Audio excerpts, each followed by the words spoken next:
नमस्कार आप सभी को। फिर हाजिर हूँ एक और नए प्रयोग की जानकारी के साथ।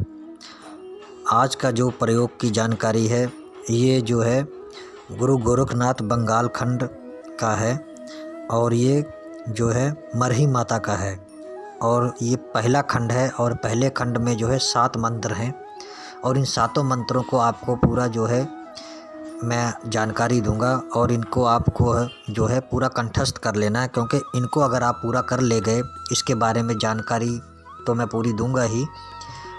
तो ये ऐसी विद्या है, अगर इसको आपने पूर्ण तरीके से सीख लिया तो मुझे लगता है आपको किसी दूसरी विद्या को सीखने की ज़रूरत ही नहीं पड़ेगी। इसी से आपको सारे कार्य कर लेने हैं और ये ऑल इन वन है, मतलब कि इससे आप कुछ भी कर सकते हैं। वशीकरण से लेके रोग लगाना, रोग उतारना, किसी को दंडित करना, मतलब कोई भी ऐसा कार्य नहीं। अलग अलग मंत्र का जो होता है प्रयोग वो इसमें एक ही खंड में आपको मैं सारी जानकारी दूंगा, लेकिन इसके कई वीडियो बनाने पड़ेंगे मुझे। तो आज का जो मैं एक पहला मंत्र डालूँगा इसके बारे में जानकारी दूंगा और धीरे धीरे करके मैं 7 मंत्रों की जानकारी दूंगा। और कई जगहों पर 7 मंत्रों का ही प्रयोग किया है जाता है इसमें, और कई जगह पर एक का ही काम किया जाता है। विधियां भी अलग अलग है, मैं सब आपको बताऊंगा इस खंड में। और ध्यान से सुनिएगा, क्योंकि अगर आप बीच में से आगे बढ़ जाएंगे तो आपको मंत्र तो मिल जाएगा लेकिन प्रयोग विधि नहीं मिलेगी। जब प्रयोग विधि नहीं मिलेगी तो मंत्र कुछ भी नहीं कर पाएगा। जैसे धनुष और तीर जो होता है दोनों एक दूसरे के बिना अधूरे हैं। धनुष जो है तीर के बिना कुछ नहीं और तीर धनुष के बिना कुछ नहीं। दोनों अगर मिलते हैं तो साधने वाला जो होता है दोनों का प्रयोग करके अपने निशान को जो है साध लेता है। तो इसी तरह मंत्र जो है बिना विधि के अधूरा है और विधि मंत्र के बिना अधूरी है। तो इसलिए ध्यान से सुनिएगा। जहाँ पर समझ में नहीं आता है आपको दोबारा बैक करके आप वीडियो को देखिएगा, सुनिएगा ध्यान से। और इन मंत्रों को आपको सिद्ध करने की ज़रूरत नहीं पड़ेगी, ये स्वयं सिद्ध है। सिर्फ आपको इनको जो है अमावस के दिन 108 बार जाप करना है और उस दिन आपको जो है हवन भी करना है, हवन सामग्री के साथ इन्हीं मंत्रों की। तो आपकी जो है ताकत जो है और ऊर्जा इन मंत्रों की ये बनी रहेगी। आप कोई भी कार्य करेंगे तत्काल आपको जो है उसका परिणाम देखने को मिलेगा। ये नहीं कल परसों, उसी वक्त, क्योंकि इन मंत्रों में इतनी शक्ति है कि तत्काल जो है प्रभाव देखने को मिलेगा। ये जब आप प्रयोग करेंगे तब आपको मालूम पता चलेगा कि ये क्या चीज़ है जो मैं आज आपको बताने जा रहा हूँ। बहुत सोच समझ कर मैं इस विद्या को आपको बताने जा रहा हूँ। कृपया मेरी हाथ जोड़कर विनती है आपसे, कभी भी इसका जो है गलत इस्तेमाल मत करिएगा किसी के ऊपर, क्योंकि लोग पहले से ही बहुत परेशान हैं। अपनी निजी जो है किसी लड़ाई झगड़े की वजह से कोई पड़ोसी से या रिश्तेदारों से हल्की फुल्की जो लड़ाई हो जाती है, मनमुटाव हो जाता, तो ऐसे तो सारी ज़िंदगी चलता ही रहेगा। लेकिन इस तरह की लड़ाइयों में कभी भी किसी के ऊपर तंत्र विद्या नहीं करनी चाहिए, ना करवानी चाहिए। ये गलत है। कहीं ना कहीं इसको ज़रूर दिमाग में रखिएगा। कभी भी प्रयोग मत करिए इनका मंत्रों का किसी के ऊपर जब कोई लड़ाई वड़ाई हो जाती है। तो मैं बताता हूँ आपको विधि कैसे प्रयोग करना है। सबसे पहले आपको मांगू वीर नट मरही माता बंगाल की ओर से कासिम का जिन्नात को सिमरन करना है, ठीक है। फिर सिमरन करने के बाद जो भूत प्रेत किसी के ऊपर लगा होता है या जादू टोना या खिलाया पिलाया कुछ भी होता है, उसके ऊपर ये जो आज का मंत्र है उसको आपको झाड़ा करना है 21 बार। इन मंत्रों का ये जो आज का मंत्र इसका झाड़ा करना है और लौंग के ऊपर जो है आपको 31 बार पढ़ के देना है और पानी के ऊपर भी 31 बार पढ़ कर देना है। और एक भभूत जो हवन करेंगे इस इन्हीं मंत्रों का जो आप हवन करेंगे उसकी राख आप संभाल कर रखिएगा। उसी राख के ऊपर आपको 31 बार पढ़ कर दे देना है। उसको क्या बोलना है कि जब भी नहाए इस राख को उस पानी में डाल ले, ठीक है। ये हो गए इसके जो है प्रयोग। तो अगर किसी के ऊपर भूत प्रेत चढ़ा हुआ है, सवार होके बोलता है जब आप झाड़ा कर रहे हैं तो तब वो सवार हो जाता है। तो आपको क्या करना है, एक हरा नींबू लेना है और रोगी के ऊपर से जो है मंत्र पढ़ते हुए उतारना है। आपको 11 बार जो है उतार लीजिएगा। 11 बार मंत्र पढ़ लिया, उतारना है, मतलब मंत्र पढ़ते हुए उतार कर और चाकू से उसको काटना है, मतलब कि 2 हिस्से करना है ज़मीन पर रख कर। उन्हीं के सामने उसको वो देखना चाहिए जिसका आप ये कार्य कर रहे हैं, उसकी आंखों के सामने ही ये चीज़ करनी है। तो उसके सामने ही उस नींबू को काट कर आपको ज़मीन पर जो है निचोड़ देना है। ठीक है, निचोड़ कर और जो देसी शराब होती है वो आपको साथ में रखनी है। जहाँ पर आपने नींबू निचोड़ा है और वहीं पर जो है तो एक थोड़ी सी धार जो है शराब की भी उस नींबू के ऊपर जो है डालनी है, जहाँ पर आपने नींबू निचोड़ा है, मरही माता के नाम से। ठीक है, तो वो जो जिसने भी वो भूत प्रेत लगाया होगा, जो भी इल्म, जो भी तांत्रिक विद्या जिसके ऊपर भी वो आई है, जिसने भी करवाया है, ठीक है, जो जिसने किया है, उन दोनों के ऊपर वो विद्या पलट जाएगी। ये मैंने आपको जो है ये इसका प्रयोग बता रहा हूँ। ठीक है, इस मंत्र का यही काम है। अगर आपने ये नींबू वाली प्रक्रिया कर दी तो ये विद्या पलट जाएगी। इसको सोच समझ कर करिएगा। और इस मंत्र को प्रयोग करने से पहले, इन विद्याओं को प्रयोग करने से पहले, सबसे पहले आप अपना जो है सुरक्षा कवच लगाइएगा। एक घेरा बनाइए और शरीर के ऊपर भी कम से कम 2-3 मंत्रों का जो है बंधन लगाइए, अलग अलग मंत्रों का। क्योंकि ये जो विद्या है बहुत ही खतरनाक है, क्योंकि ये मरही माता का है। मैं आपको विद्या बता रहा हूँ। ये जैसे आप बंगाली मंत्रों का उच्चारण करते हैं, वो काम करते हैं, वैसे ये भी है, सेम टू सेम वैसा ही रहेगा इसका कार्य भी। बस आपको अपनी हिफाजत करना है, क्योंकि आप विद्या पलट रहे हैं। पलटने से पहले आप अपनी सुरक्षा करेंगे तभी बचेंगे। और नॉर्मल इंसान भी जो करने की कोशिश करेंगे तो पहले अपना जो है बंदोबस्त कर लें, क्योंकि अगर किसी को कोई भी नुकसान होता है, मेरी कोई भी जिम्मेदारी उसकी नहीं है। मैं सिर्फ आपको जानकारी दे रहा हूँ, सबको करने के लिए इजाज़त नहीं दे रहा हूँ। तो करने से पहले एक बार ज़रूर सोचिएगा कि आपके पास कौन सा रास्ता है बचने के लिए दोबारा, अगर उधर से वापसी होता है तो। ठीक है, तो ये आपने कर लिया। और इसका मैं दूसरा प्रयोग बताता हूँ। इसी मंत्र का पहले खंड का ये पहला मंत्र है, इसके 7 मंत्र है। धीरे धीरे करके सबकी वीडियो बनाऊंगा। पहले खंड का पहला मंत्र है। इसी मंत्र की तीसरी विधि सुनिएगा।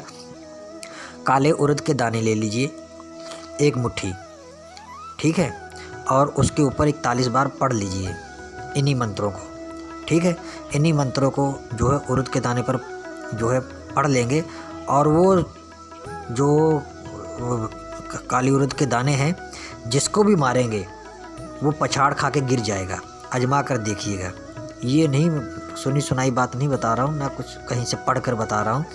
मैं आपको अपनी विद्या के बारे में बता रहा हूँ, जिनका प्रयोग मैं करता आ रहा हूँ। तो ये जो उड़द के दाने हैं, अगर सही ढंग से आपने इसको कर लिया, जैसे कि मैं जैसे बता रहा हूँ, अगर आपकी ऊर्जा भी अच्छी है, आपका ऑरा पावर अच्छा है और आपके मुख से मंत्र जो है 100% काम कर रहे हैं, तो ये जो उड़द हैं, अगर आप किसी को भी मारेंगे, चाहे वो तांत्रिक हो चाहे नॉर्मल इंसान हो, आप मार के देखिएगा वो पछाड़ खा के गिर जाएगा। इतनी ज़ोर से उसको घुसा पड़ेगा।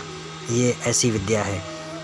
और इसी मंत्र से हर प्रकार के कार्य किए जाते हैं और उनकी विधियां अलग अलग हैं। ठीक है, तो मैं कुछ ही विधियां आपको बताऊंगा। सारी विधियां यूट्यूब पर बताना सही नहीं होगा, क्योंकि कुछ मूर्ख लोग भी इसके ऊपर रहते हैं, देखते हैं, वो अच्छा बुरा की सोच नहीं रखते हैं और गलत इस्तेमाल करते हैं। इसलिए मैं उन विधियों का जिक्र नहीं करूंगा।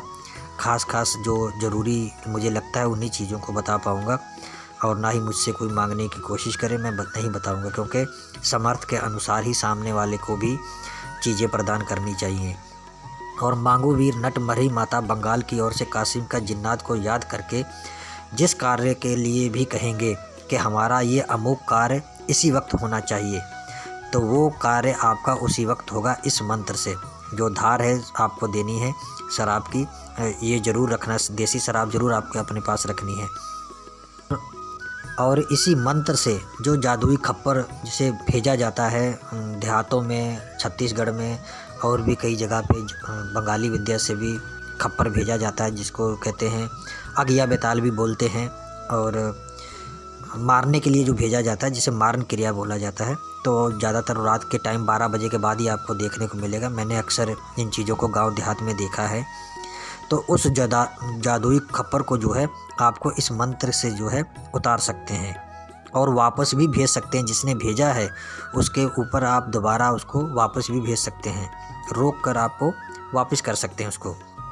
ये कार्य ये भी करता है।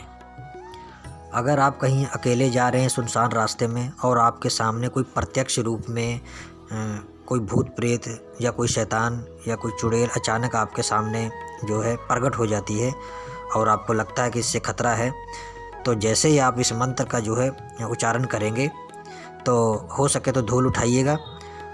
पहली बात तो धूल उठाने की ज़रूरत ही नहीं पड़ेगी। अगर फिर भी वो आपके पढ़ते हुए मंत्र के तब तक रुका हुआ है तो धूल उठाइए और उसकी तरफ उस धूल को फूंक मार के उड़ा दीजिए। देखिएगा वो अदृश्य हो जाएगा, गायब हो जाएगा, आपके पास रुकेगा ही नहीं, परीक्षित है। इसी से आप धागा भी अभिमंत्रित करके पहना सकते हैं किसी को। ये सुरक्षा कवच की तरह काम करेगा। 6 महीने तक उसकी सुरक्षा बनी रहेगी। 6 महीने के बाद आपको दोबारा तैयार करना है। ये मैंने आपको 4-5 प्रयोग इसके पहले मंत्र के आपको बता दिए हैं। आप इसका प्रयोग करके लाभ ले सकते हैं, लेकिन प्रयोग करने से पहले इनको अच्छी तरीके से कंठस्थ करिएगा। ये तभी प्रयोग में आएगा जब आप इसको एक श्वास में बोलना शुरू कर देंगे। अगर आप इसको एक श्वास में नहीं बोल पाएंगे तो ये इसका कार्य जो है 10% 15% ही आपको देखने को मिलेगा। अगर पूरा आपको लाभ लेना है तो एक श्वास में आपको बोलना आना चाहिए, ठीक है, तभी आप कर पाएंगे। तो इससे आप बहुत से कार्य कर सकते हैं। मैंने आपको जो विधियाँ बताई हैं आप उसका प्रयोग करिए और हो सके तो मुझे ज़रूर बताइएगा कि आपने कैसे किया, आपको लाभ मिला कि नहीं मिला, ये ज़रूर बताइएगा। इस्तेमाल ज़रूर करिए, जन कल्याण करिए। मैंने इसीलिए आपको बताया कि सब जगह तो मैं जाऊंगा नहीं ना, मेरे पास कोई आ पाएगा।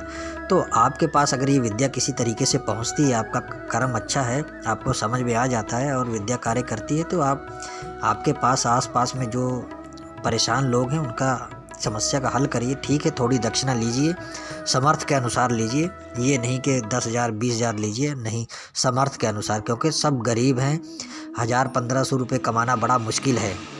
एक दिन में 500-600 कमाना ही बड़ी मुश्किल की बात है।